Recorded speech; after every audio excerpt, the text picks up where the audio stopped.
اللہ کے بندے ہونے کی حیثیت سے ان کو اللہ تبارک و تعالیٰ نے ان کو سنبھالنے کے لیے جس ذات کو ذمہ دار بنایا ہے اور جن کے حوالے کیا ہے، انسانیت کی ہمدردی تمہارے اندر میں اگر واقعتاً ہے، ان انسانوں کو نالے پاک مصطفیٰ سے جوڑ دو، یا ان دروازوں سے جوڑ دو، یا ان چوکھٹوں سے جوڑ دو کہ جہاں پر نالے پاک مصطفیٰ کا پتہ ملتا ہے۔ آج تو کلمہ پڑھنے والے خود نالے پاک مصطفیٰ سے بے نیاز ہیں، نعوذ باللہ، یا رسول اللہ رحم کیجیے اپنی امت پر، ہم سب غلاموں پر، ہماری نسلوں پر۔ تو پھر عام انسانوں کے لیے یہ کہا جائے گا کہ نالے پاک مصطفیٰ تو مسلمان سمجھنے کو تیار نہیں ہے، تو عام انسان کیا سمجھے گا؟ وہ پھر کیا مطلب ہوگا کہ جہاں پر نالے پاک مصطفیٰ کا پتہ اور خوشبو ملتی ہے، ان راستوں سے انسانوں کو جوڑ دو، اور وہ راستے اولیاء اکرام کے ہیں۔ کون ہوتے ہیں اولیاء اکرام کی چوکھٹیں؟ اور اولیاء اکرام کی ذاتیں کون ہوتی ہے؟ ان کا تصوف، ان کا استعمال، اور ان اولیاء اکرام کو تو جہاں کے مالک انسانیت کے لیے ہدایت کا چراغ بنا کر کس بات کی روشنی پہنچانے کے لیے کہ اپنے چہیتے سلطان الہند کو ہندوستان کو بھیجا، اور پیران پیر غوث الاعظم کو بغداد شریف پہ رکھا، اور دنیا کے کونے کونوں کے اندر میں تو جہاں کے مالک میرے آقا نے اپنے چہیت اور مولا علی کے شہزادوں کو پوری دنیا کے اندر میں بھیجا۔ ان اولیاء اکرام کو کیوں بھیجا؟ کس لیے بھیجا؟ کیا بھیجا؟ اگر یہ بات کہی جائے کہے کے لیے، کہ دین پہنچانے کے لیے، دین سکھانے کے لیے۔ اب دین سکھانا اور دین پہنچانے کا مطلب کیا ہوگا؟ کہ بیان، واعظ و تقریر، درس حدیث، درس قرآن، اور پھر مدرسے، مدارس، مساجد۔ تو پھر ان اولیاء اکرام کو ان چیزوں کے لیے تو اللہ تبارک و تعالیٰ نے ظاہری طور پر، یہ تو نہیں ہوا کہ سلطان الہند خواجہ خواجگان پہلے مسلمانوں کی حکومت ہندوستان میں بنی، اجمیر شریف میں، وہاں بڑی مسجد بن گئی، مکہ مسجد کی طرح سے، جامع مسجد کی طرح سے مدرسے قائم ہو گئے، اس کے بعد میں پھر سلطان الہند تشریف لائے، یہ نہیں۔ اسی طریقے سے اولیاء اکرام کی تاریخ میں دیکھ لیں تو نہ ان کے ساتھ میں، ان کی زندگیوں کے اندر میں ظاہری طور پر نہ مدارس کا نظام، نہ مساجد کا نظام، نہ ظاہری طور پر کتابوں کا نظام، نہ لٹریچروں کا نظام، نہ تقریروں کا نظام۔ پھر کیا ان اولیاء اکرام کو تو جہاں کے مالک میرے آقا ہدایت کا منبع اور ہدایت کا چراغ بنا کر وہ کون سی روشنی دے کر علاقوں میں بھیجتے ہیں، اور اولیاء کے پاس میں ہوتی کون سی روشنی ہے، اور اولیاء کے پاس میں جانے والے بھی کس طلب کے ساتھ میں جائے، کیا لینے کے لیے جائے۔ آج جانے والے تو بہت جاتے ہیں، لیکن جو چیز وہ عطا کرنے کے لیے بیٹھے ہیں اس کے علاوہ کی کوئی ماسوا چیز مانگتے ہیں، تو وہ لوگ ان کو پھر وہ حقیر چیز کو دے کر واپس کر دیتے ہیں، چونکہ ان کے اندر میں طلب ہی نہیں اصل چیز کی۔ آج اولیاء کے آستانوں پر لوگ نہیں جا رہے، ایسی بات نہیں ہے۔ لوگوں کے سر میں درد ہوتا ہے کہ عرس شریف غریب نواز کا ہوتا ہے تو لاکھوں کا وجہ وہاں پر پہنچتا ہے، بغیر روکے نہیں رکتا۔ اولیاء کے اعراس کے موقع کے اوپر بھی لوگ اپنے جان و مال کی قربانی کے ساتھ میں نچھاور کر کے وہاں پہنچ جاتے ہیں، پہنچتے کہ نہیں پہنچتے؟ تو ان اولیاء اکرام کے پاس تو جہاں کے مالک میرے آقا اور رب العالمین کون سی دولت رکھتے ہیں کہ جو کہیں اور نہیں مل سکتی۔ دنیاوی ضرورتیں، دنیاوی اغراض، تو جہاں کے مالک میرے آقا نے تو طریقہ بتا دیا کہ صلاۃ الحاجات پڑھو، اللہ تعالیٰ سے مانگ لو۔ روزی اور روٹی کا مسئلہ ہو، یا تمہارے جوتے کے تسمے کے ٹوٹنے کا مسئلہ ہو، یا تمہارے گھر میں نمک کے کم ہونے کا مسئلہ ہو، تمہارے صحت و بیماری کا مسئلہ ہو، آل اولاد کا مسئلہ ہو، اس کے لیے تو میرے مصطفیٰ نے فرما دیا کیا ہے، اس کے لیے صلاۃ الحاجات ہے، اس کے صدقات ہے، اس کے لیے نیتیں کر کے روزے رکھنا ہے، اللہ تعالیٰ سے دعائیں کرنا ہے، اور اللہ تبارک و تعالیٰ سے مانگنا ہے۔ کیا میرے آقا نے یہ راستہ نہیں بتایا؟ دنیا کے لیے تو یہ راستہ بتا دیا، جس کا بتایا ہوگا تو جہاں کے مالک میرے آقا کا بتایا ہوا راستہ ہے کہ دنیا مانگو، دنیا کی ضرورت، حالانکہ تمہارے جوتے کے تسمہ یہ بہت حقیر ضرورت ہے نا جی، تم کو ہم کو تو نعوذ باللہ یا اللہ مجھے معاف کیجیے، حقارت کی بات نہیں ہوگی، لیکن کوئی مرید میرا ایسا ہوگا کہ جس کے جوتے کا تسمہ ٹوٹ جائے تو 2 رکعت نفل نماز پڑھاؤ، کیا اللہ جوتے کا تسمہ مجھے دے دے؟ نہیں ہے نا کہ اپن تو گبر سنگھ ہے، کہیں کو بغیر بولے دینا ہو نہیں، وہ بھی مانگنے کی چیز ہے، مانگنے کا روح تو یہاں تک بتایا۔ اتنی چھوٹی سی چیز کے بارے میں میرے آقا نے بتا دیا کہ یہ ٹینشن تمہارا رب اللہ اس سے مانگو، وہ خوش ہوتا ہے مانگنے سے، مانگنے سے خوش ہوتا ہے، نہ مانگنے سے ناراض ہوتا ہے، اس کو بڑا لاڑ آتا ہے مانگنے والے بچوں سے، بندوں سے، بچے نہیں بندے، لاڑ آتا ہے اس کو، مانگو اس سے، لگا دیا میرے مصطفیٰ نے ادھر کہ دنیا مانگنا ہے تو مانگو۔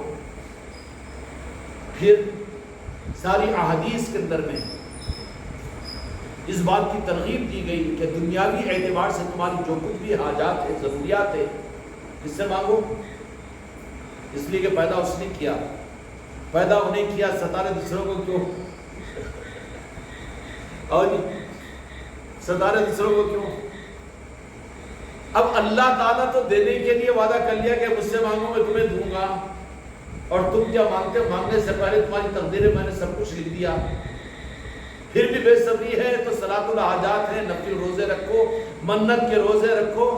اچھا منت کے روزے کو تو نہیں رکھتا کہ مٹھائی کے کھانے کھلانے کے روزے رکھتا، وہ منتیں کرتا ہے، بکرا کاٹنے کی منتیں کرتا، روزہ رکھنے کی نہ منت یہ مسجد ممبر والوں کو، مولانا کو یاد آتی، نہ درگاہوں میں جانے والوں کو یاد آتی، بلکہ وہاں بھی ایک آدھ بکرا کٹا تو خود بھی کھائیں گے، کلیجی گردے بھی الگ کھائیں گے اور کھلائیں گے بھی، ہاں کھانے پینے کی منتیں، مٹھائی جلیبی فاتحہ، ہاں کھانے پینے کی، اسی کے ساتھ میں وہ منت، یہی منت جو ہوتی کہ روزوں کے رکھنے کی بھی تو منت ہوتی ہے نا، وہ یاد آتی کہ منتیں صرف پیٹ کی پوجا چل رہی ہے۔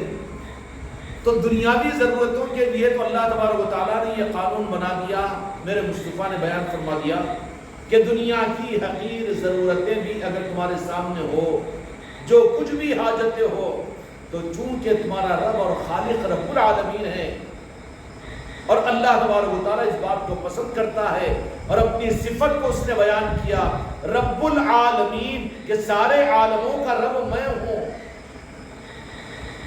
رب کے معنی کیا ہے؟ کہ مخلوق کی ہر ضرورت کو مخلوق سے زیادہ جان کر پورا کرنے کی طاقت رکھنے والے کو رب کہتے ہیں، وہ رب اللہ کی ذات ہے، اور اللہ کو یہ پسند ہے کہ اللہ کے بندے اس سے مانگے، کیا مانگے؟ دنیا کی ساری چیزیں رب سے مانگو، رب سے مانگو، رب سے مانگو، ہے نا جی حدیث کے اندر میں، اور امام سنت تو ذرا خوش ہو جائیں گے، آج اپنے حساب کی بات کر رہے ہوں، مانگو رب سے، ربنا آتنا فی الدنیا حسنہ، فی الدنیا آمین بولتا ہوں سب سے پہلے، کیونکہ دنیا کی بھلائی ہے نا، بھوکے کے سامنے کتنے وہ تو 2 روٹی بول دیتا ہوں سیدھا، دنیا کی ہے اغراض، بیوی بچے کاروبار، اب وہ معرفت کی، یا رسول اللہ آپ کی محبت عطا کیجیے، پنجتن پاک کی بولے ذرا آمین بھی حلو نکلتا، اس کے ساتھ میں اللہ ہمارے بیماریوں کو دور کرو تو زور سے لے دے کے لپیٹ سپیٹ کے نہیں چاہتا، بیماری پر، آل اولاد کے اوپر، دنیا پر، کمائی پر، مسائل پر، اور گھروں پر، اور پودا پاتی کے اوپر نہیں۔ اللہ کے بندے ہم بڑے نادیدے بن گئے نا جی، لیکن نادیدے ہیں تو اسی کے بندے ہیں، مانگو اسی سے۔ قرآن و حدیث کے اندر میں دو جہاں کے مالک میرے آقا نے بھی رہبری فرمائی کہ دنیاوی معاملات کے اندر میں جو کچھ بھی تمہاری ضرورت ہو اس سے مانگنا چاہیے۔ دنیاوی ضروریات کو اگر ان کی زبان میں اگر بولوں تو دنیا کا خالق و مالک تو اللہ تعالیٰ ہے، اور اللہ تعالیٰ نے حکم فرمایا کہ مجھ سے مانگو میں دوں گا۔ اب اللہ کو دنیا کے معاملات کے اندر میں یہ اعلان کیا، میرے مصطفیٰ نے تصدیق فرمائی کہ جو کچھ مانگنا ہو، جوتے کا تسمہ یا نمک کی ڈلیا بھی اگر کم پڑ جائے تو اللہ سے مانگو، بالکل حق و سچ ہے۔ اللہ نے دنیا کے معاملات میں تو فرمایا کہ مجھ سے مانگو۔ اب مجھ سے مانگنے کے بجائے اگر کوئی رب کے بجائے سب سے مانگ رہا ہے تو شرک نہیں کر رہا، وہ ہے کہ نہیں ہے شرک؟ دنیا کے معاملات میں تو رب نے یہ کہہ دیا کہ مجھ سے مانگو میں تم کو عطا کروں گا۔ اگر رب کے بجائے سب سے اگر یہ مانگ رہا ہے، شاہکار سے، ڈاکٹروں سے مرض کا شفا، یا دنیا والوں سے، دنیا کی مدد نصرت مانگ رہے ہیں؟ ذرا سمجھ کر سننا، ہاں، نہیں تو ذرا لوہے کے چنے ہیں، نہیں تو دانا ٹوٹ جاتے ہیں۔ شرک کا مسئلہ آ رہا ہے یہاں پر۔ اللہ تو کہہ رہا ہے کہ جوتے کا تسمہ، نمک کا ڈلیا بھی اگر مانگنا ہو تو مجھ سے مانگو۔ اتنی چھوٹی چیزوں کو بھی اللہ نے، جو خالق و مالک ہے، اس نے کہا کہ مجھ سے مانگو۔ مانگنے والوں سے میں خوش ہوتا ہوں، نہ مانگنے والوں سے ناراض ہوتا ہوں۔ اب یہ دنیاوی ضرورتیں ہم اللہ کو چھوڑ کر، رب کو چھوڑ کر اگر سب سے مانگ رہے ہیں، اس رخ کے اعتبار سے جو اس نقطے کو نہیں سمجھ سکے، سارے کے سارے مشرک بن رہے ہیں۔ بن رہے کہ نہیں بن رہے؟ ضرورت پڑتی ہے تو بیوی شوہر سے مانگ لیتی ہے، بیٹا باپ سے مانگ لیتا ہے، ضرورت پڑتی ہے تو اپنی شفا کے لیے ڈاکٹر کے پاس میں چلے جاتی، سب سے۔ تو ہم نہیں کہتے وہ کہ مشرک ہے، لیکن نقطہ سمجھنے کی ضرورت ہے۔ ایمان اور شرک کی دونوں حدود اور سرحدیں ملی بھی رہتی ہے۔ اب وہ کیا جانے بیچارے جو شرک شرک شرک بولتے ہیں، ایمان ہی نہیں پہچانے ہو، ان کا تو چھوڑ دو بیچاروں کا، آنکھوں میں پٹی بندھی ہوئی ہے، خالی سرحد لے کر شرک شرک بول کر امت کو ڈرا رہے، باقی ہے کچھ نہیں ہے وہاں پر۔ شیطان کی زبانوں سے بولنے لگا رہا ہے شرک، کیوں کہ بڑا ڈاکو جو رہتا ہے نا، دیکھ لیا کہیں پر پکڑے جانے کا ہے تو وہ چور خود مجمع کو دیکھ لیا پکڑنے کی نوبت آ گئی، پکڑے جانے کی نوبت آ گئی نا، انہیں سب سے زیادہ چلانا شروع کرتا، چور پکڑو چور پکڑو چور پکڑو، ہوتا کہ نہیں رہتا چور انہیں، مگر پکڑانے کی چکر دوسروں تک اس کے اوپر دھیان نہ جائے۔ تو یہ شرک کی جو چکر ہے نا، مسجد کے ممبروں سے شرک، اولیاء کے پاس میں جانا شرک ہے، اللہ والوں کے پاس میں التجا کرنا شرک ہے، یہ قدم بوسی شرک ہے، یا غریب نواز کے چوکھٹ پر جانا شرک ہے۔ تو سب یہ بڑے چوراہے ہیں، ان کے دلوں پر شرک کی مہر لگی ہوئی ہے، جس کی وجہ سے زبان پر شرک ہی شرک آتا ہے ان کے۔ اور کوئی اللہ والوں کا غلام ہوگا، اللہ والے ہوں گے، یا کبھی غوث و خواجہ نے کبھی امت کو شرک کا طعنہ دیا؟ نہیں دیا۔ کیوں؟ چوری پر چوری، سینہ زوری تو وہ شیطان کی طرف سے ہوتی ہے، وہ شرک کی وجہ سے ہی ہوتی ہے۔ تو ساری ضرورتوں کو دنیاوی اعتبار سے اللہ نے کہا کہ مجھ سے مانگو، اور یہ اللہ کو چھوڑ کر اگر اور سے مانگ رہا اللہ کے علاوہ کسی اور سے، تو ان کی زبان کے اعتبار سے تو وہ شرک ہی کر رہا ہے۔ غیر سے مانگنا، غیر اللہ سے مانگنا شرک کہنا۔ ہمارا اللہ تو ایک ہی ہے، ہمارا اللہ تو ایک ہی ہے، جو میرے مصطفیٰ کا رب اور اللہ ہے۔ مصطفیٰ کو بھی ہم اللہ نہیں مانتے، چہ جائے کہ غریب نواز کو، غوث العظم کو کہا اللہ مانیں گے، چکر تو تمہاری ہے، وہ خطرے میں تو تم ہیں۔ ہم ان کو اللہ مانتے ہیں، اللہ نہیں مانتے۔ ولی اللہ مانتے کہ نہیں مانتے؟ ولی اللہ کے دوست مانتے، اللہ نہیں مانتے۔ جان دے دیں گے لیکن اللہ نہیں مانیں گے۔ مانیں گے کیا؟ نہیں مانیں گے، اس لیے مان ہی نہیں سکتے، کیونکہ حقیقت کا نظام ملا ہوا ہے۔ تو دنیاوی اعتبار سے اللہ کے علاوہ دوسروں سے مانگنے سے اللہ ناراض ہوتا ہے۔ کہا کہ ہر چیز مجھ سے مانگو۔ آج امت کے بالخصوص وہ طبقہ جو توحید کی چکر میں آیا ہوا ہے، ساری دنیا اللہ سے مانگے۔ اب کسی بیچارے چلے گئے، چلو دوسروں کو ہی بولنا، پیر صاحب کے پاس میں چلے گئے جو بہت زیادہ اچھل کے بیانہ کرتے تھے، طبیعت خراب ہو گئی، وہ ہو گئی، یہ ہو گئی، نہیں بولے وہ میں جا رہا ہوں حیدرآباد کو ٹریٹمنٹ کے واسطے، ناگپور کو جا رہا ہوں، میں بولا وہاں بھی اللہ شفا دینے والا ہے، یہاں پر مانگ لو کہ پیر صاحب ارے کئی بات کریں گے تو کیا پیسوں سے نہیں ہے میرے پاس؟ ہاں جاتا ہوں میں ڈاکٹر کے پاس میں، کہ شفا اللہ وہاں دینے والا، یہاں بھی نہیں جانا ہے میرے کو وہاں۔ تو دنیا کے لینے کے لیے اللہ تبارک و تعالیٰ نے تو یہ روح دے دیا کہ اللہ سے مانگو، تو پھر غیر اللہ سے مانگنا تو شرک ہو جائے گا نا ان کے قول کے مطابق میں۔ تو اس شرک کے در میں تو مبتلا ہے آج سارے لوگ، کیونکہ دنیا مانگتے ہیں، اللہ سے مانگنے کا رخ ہی نہیں آتا نا۔ آج تک ایمانداری سے دوسروں کو ہم کیا بولے، تم حمیج، گھر میں نمک اگر ختم ہو گیا تو کبھی رک گیا کہ اپنا اللہ تعالیٰ سے مانگنے کا گیا کہ پاکٹ میں ذرا ہلکی ہو گئی تو کبھی مانگے کہ اللہ تعالیٰ سے؟ ATM کو دیکھ رہے، اس کو دیکھ رہے، وہ کرایہ کیسے اور وہ کیسا اور یہ کیسا، وہ کیسا آ جائے گا، یہ کیسا آ جائے گا، چل بیٹا دے دے، باپ دے دے، بہو دے دے، کیا دے دے، سونا بیچ دے، یہ ادھر ہی جاتے ادھر ہی بھٹکتے رہتے نا۔ رب تو یہ کہہ رہا ہے کہ دنیا کی ہر ضرورت کو مجھ سے مانگو، اور ہم رب کو چھوڑ دے کر غیر رب کی طرف میں جاتے تو یہ شرک نہیں ہے۔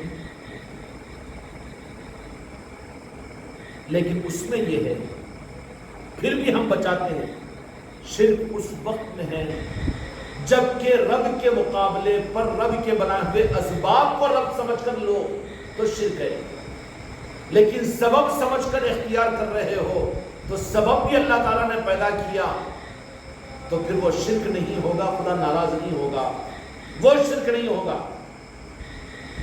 دنیا کے معاملات میں تو اللہ نے کہا کہ جو مانگنا ہے مجھ سے مانگو، میں تم کو دوں گا۔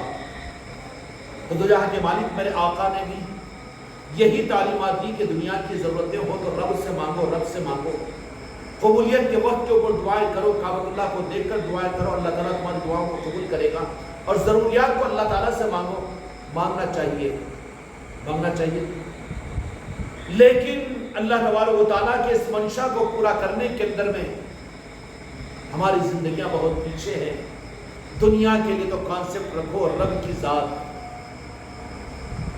اب تو جہاں کے مالک میرے آقا نے تو دنیا کے مانگنے کے لیے تو لگا دیا رب کی طرف میں اپنے امتیوں کو اور انسانوں کو، پھر یہ اولیاء اکرام کو اور اپنے چہیتوں کو کیوں بھیجا انسانوں کے درمیان میں؟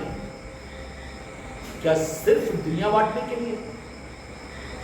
آج آستانوں پر، مزاروں کے اوپر، بزرگوں کے پاس میں بھی، اولیاء کے پاس میں بھی جو بھیڑیں لگی ہوئی رہتی ہے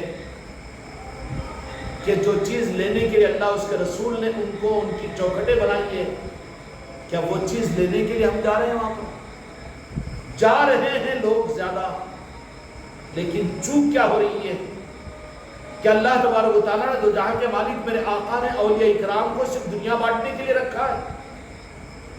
گائے کے لیے جاتا ہے یار، منتوں کے پورا کرنے کے لیے، مرادوں کے پورا کرنے کے لیے، بلکہ وہاں پر بھی ایگریمنٹ کر کے آتا، میں منت کر کے جا رہا ہوں، ہوتے پھر آپ کی مراد پوری کرتا ہوں، آگے 50,000 خرچ کرتا ہوں، 1,00,000 روپے کی چادر چڑھاتا ہوں، ایگریمنٹ کرتا ہوں لوگوں سے۔ یہ رخی نہیں ہے۔ پھر دو جہاں کے مالک اور رب العالمین نے اولیاء اکرام کو کیوں پوری دنیا میں رکھا ہے؟ دو جہاں کے مالک میرے آقا نے وہاں پر ان کی چوکھٹوں کو رب کی پہچان اور مصطفیٰ کی رحمت کے دینے کے لیے رکھا ہے۔ کائے کے لیے رکھا ہے؟ اولیاء کے پاس میں جانے والے وہ اصل بامقصد لوگ ہیں، وہ کہ جن کا مقصد وہاں رحمت مصطفیٰ، نارین پاک مصطفیٰ کی پہچان لینے کے لیے جائے اور رب کی رضا لینے کے لیے جائے۔ اللہ ان بندوں سے راضی ہوتا ہے جو اس کے محبوب کے نارین پاک کی خوشبو جن چوکھٹوں پر ہے وہاں چلے جائے تو اللہ تبارک و تعالیٰ ان بندوں سے خوش ہوتا ہے، اور ہو سکتا ہے کہ اللہ تبارک و تعالیٰ ان بندوں کو حقیقت اور اپنی پہچان بھی عطا کر دے۔ تو اولیاء کی چوکھٹیں نارین پاک مصطفیٰ کی خوشبو کے لینے کے لیے ہوتی ہے۔ اب ہم نے بنا دیا اس کو صرف دنیا کی دکان اور دنیا لینے کے لیے جانا۔ مگر یہ رخ بھی ہے کہ کوئی اگر اولیاء اکرام کے پاس سے اللہ کے دوست سمجھ کر، اہل اللہ سمجھ کر اگر جا رہا ہے وہاں پر، تو جو اولیاء کے نظاموں سے واقف ہے ان کا جانا وہاں پر شرک نہیں ہوگا، بلکہ ان کا وہاں پر جانا اللہ کی رضا اور خدا کی خوشنودی کا باعث ہوگا۔ کیوں؟ کہ وہ اہل اللہ سمجھ کر جا رہا ہے۔ اللہ کہے گا، اللہ پوچھے گا کہ تو مجھ سے دنیا نہیں مانگا، اپنی دنیا لینے کے لیے بھی ارشاد، تو راجن شاہ ولی کے پاس کیوں چلے گیا تھا؟ نصرت غریب نواز کے پاس بھی کیوں چلے گیا؟ تو پھر نصرت بھی بابا کے دہلیے کہے گا کہ میں اہل اللہ کے پاس ہوں، تیرے دوست کے پاس نہیں گیا، تیرے دشمن کے پاس نہیں گیا۔ ہاں نہیں، اچھی تعلیمات، یہ تعلیمات ضروری ہے۔ یہ تعلیمات کے بجائے خالی ڈھونس، ہم عرس میں جاتے ہیں، چادر چڑھاتے ہیں اور نیاز کرتے ہیں، اور اولیاء پھر گنڈے تعویذ بنتے ہیں، وہ کرتے ہیں، وہ کائی کے لیے جاتے ہیں، ہاں خامہ بنانے کے لیے جاتے ہیں۔ اقامہ بنانے کے لیے جاتے ہیں، لیکن جو چیز وہاں سے ملنے کے لیے اللہ تبارک و تعالیٰ کے محبوب نے ان چوکھٹوں کو قائم کروایا ہے وہ چیز کو حاصل نہیں کرتے۔ نتیجے کے اعتبار سے کیا ہوتا ہے کہ وہاں پر جانے کے بعد میں بھی وہ حقیقی دولتیں نہیں ملتی۔ اولیاء کی چوکھٹیں، اولیاء کے آستانے اور اولیاء کے نسبتوں کی خانقاہیں، پیر مریدی کا نظام دنیا کے لیے، دنیا کی سوداگری کے لیے نہیں ہے، بلکہ وہ تو دنیا کی سوداگری اگر ان کے پاس میں سچے ان کے اگر بن کر جاؤ تو راستہ کھول کر بتا دیں گے، وہ رب سے قبولیت والے راستے پر پہنچا دیں گے کہ تم خود اپنی طرف سے جب تم کو دنیا کے مانگنے کی حاجت ہوگی تو تم راست رب سے مانگ لو گے، اور اللہ تبارک و تعالیٰ تم کو چونکہ وعدہ کیا ہے، تمہارے مانگنے کا طریقہ صحیح ہے، اپلیکیشن صحیح ہے لکھی ہوئی تو دیر نہیں لگتی نا۔ اور اپلیکیشن میں اگر گڑبڑ ہو، عقیدے کی کمزوری ہو، ڈگمگ ہو تو فوراً وہیں پر روک دی جاتی ہے۔ ایسے ہی اولیاء اکرام کی نسبتوں کے ساتھ میں جو رب سے مانگتے ہیں، اللہ تبارک و تعالیٰ ان کی دعاؤں کو رد نہیں کرتا۔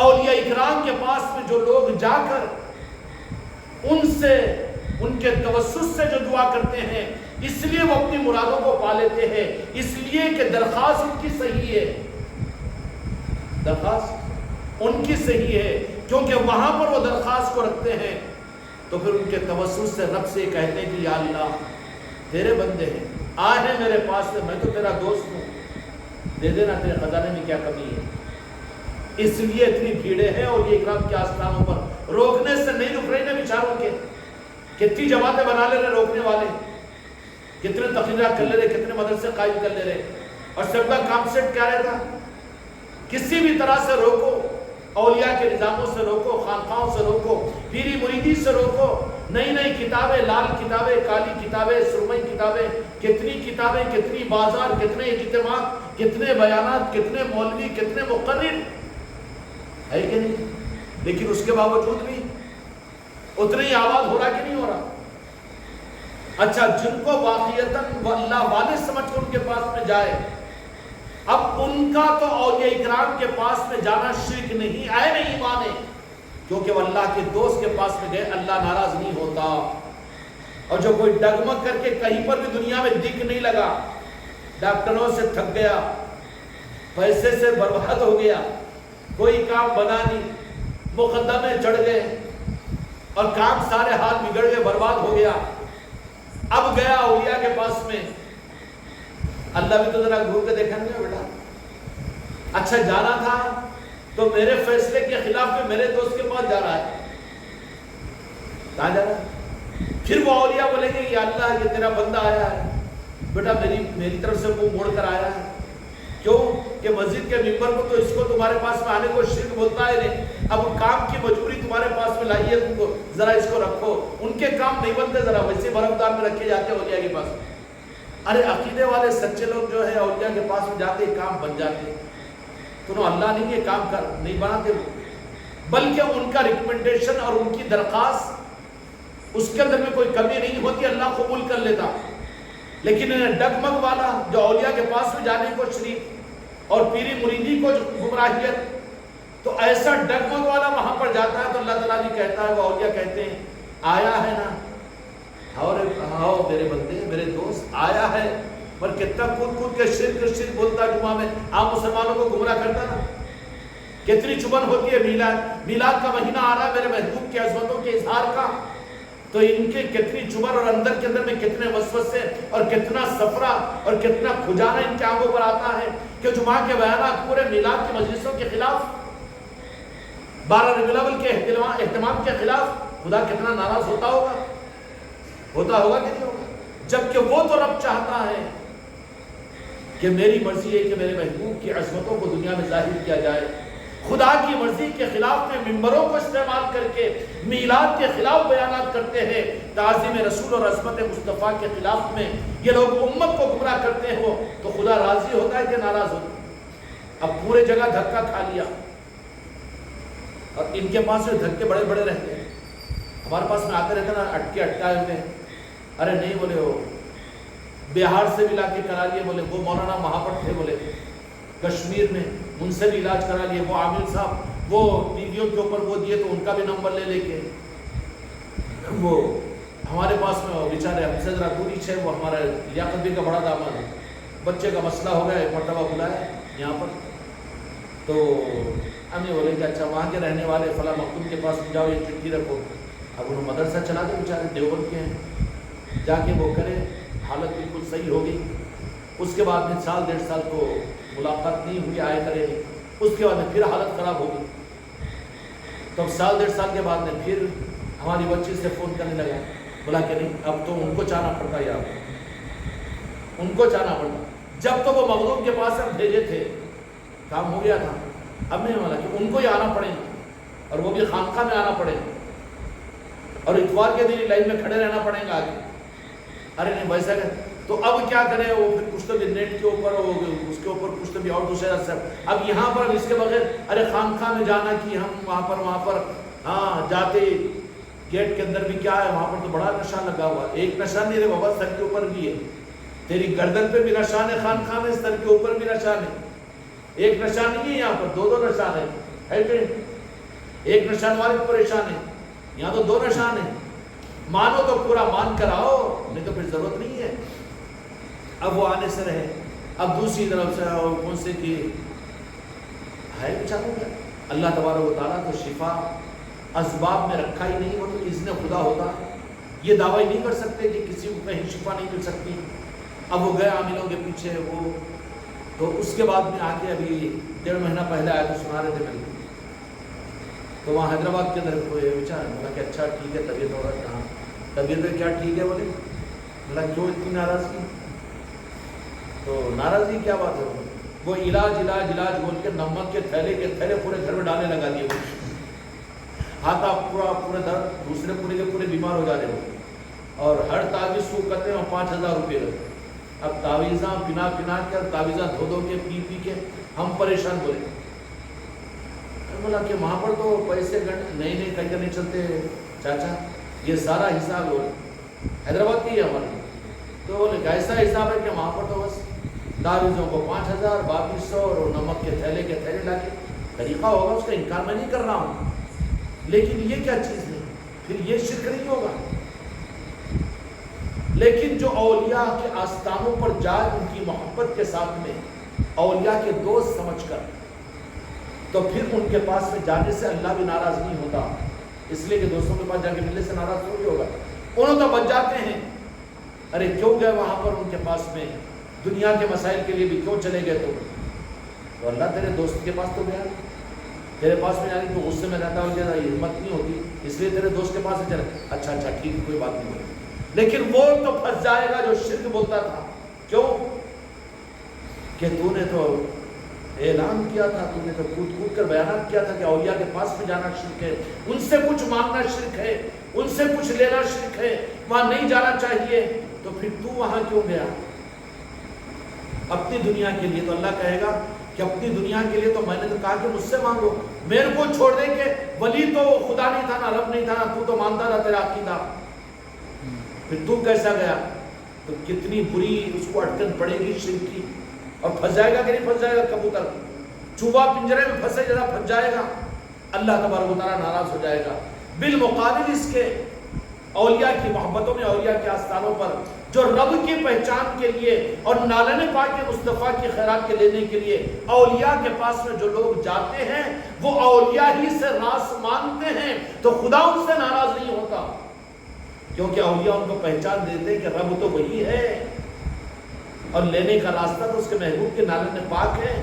وہ سچے راستے سے اپلیکیشن بہت کریکٹ ہوتی ہے, تو ریجیکٹ نہیں ہوتی, وہاں پر ریجیکٹ نہیں ہوتی, پاس ہو جاتی ہے. کیوں کہ اپلیکیشن بالکل ایتھنٹک آدمی کے ذریعے سے دلائی گئی ہے.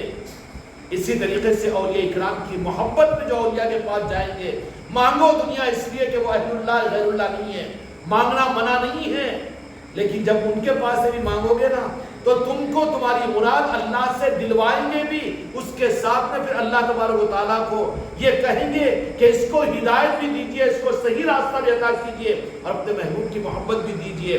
ہماری محبت کی وجہ سے ہم اس کے لیے وکالت کرتے ہیں۔ تو ایسے جانے والے اگرچہ کہ وہ بے عقیدہ لوگ کیوں نہ ہو، اپنی ضرورتوں ہی کے لیے جاتے ہیں، لیکن جب ان کی نیت صحیح ہو جاتی ہے تو پھر ان کو اولیاء کا نظام بھی سمجھ میں آ جاتا ہے۔ اور بالخصوص خانقاہ محمدیہ میری نصرتی کے اندر تو میرے غریب نواز کی کرامت یہ ہے کہ یہاں پر جو جمع ہوئے ہیں نا، کٹر ٹناٹن خاندانی سنیاں کم ہیں۔ ادھر ادھر کے عشاء کو پوچھو جماعت میں وقت لگایا سو، انجم بھائی کو پوچھو، انہوں جماعت اسلامی کے برا مانیں گے انہوں، مگر ہے خاندانی اثر ہے کہ نہیں جی؟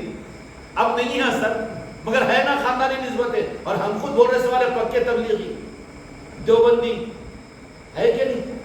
مگر اس کے باوجود بھی ان اولیاء اکرام کے پاس میں اگر چلے گئے تو ان کے تھرو اگر اللہ کو پہچاننے کا فیصلہ کر لیا، نارن پاک مصطفیٰ کو پانے کے لیے اولیاء اکرام کی چوکھٹوں کا، ان کے بیت کا، ان کے سلسلے کا سہارا لیا، تو ایتھینٹک اور بالکل پرفیکٹ وہاں کی درخواست ہوتی ہے جو ریجیکٹ نہیں ہوتی، اور ایسی پاورفل تم لوگ پہلیاں کرتے رہتے نا ارشادیاں، کیوں کہ فیصلہ مضبوط اتنا ہی ہوتا ہے جس کی درخواست جتنی مضبوط ہے، اس میں جتنے نکات ہے جج پڑھتے ہی دیکھتے سوچتا نہیں کیوں اب ڈھیلی ملی رہی تو کیا ہے کہ کیسا کی کیا ہے کہ بولتا کیا کی ذرا گیابلر دکھ رہا ہے اس کو بات ذرا غور کریں گے بولتا ہوں، اور دو چار پیشی بڑھاتا ہوں انہیں۔ اس لیے اولیاء کے توسط سے جو اللہ اس کے رسول تک پہنچتے ہیں ان کی درخواست اتنی پاورفل ہوتی ہے کہ صرف دنیا ہی ان کو نہیں ملتی،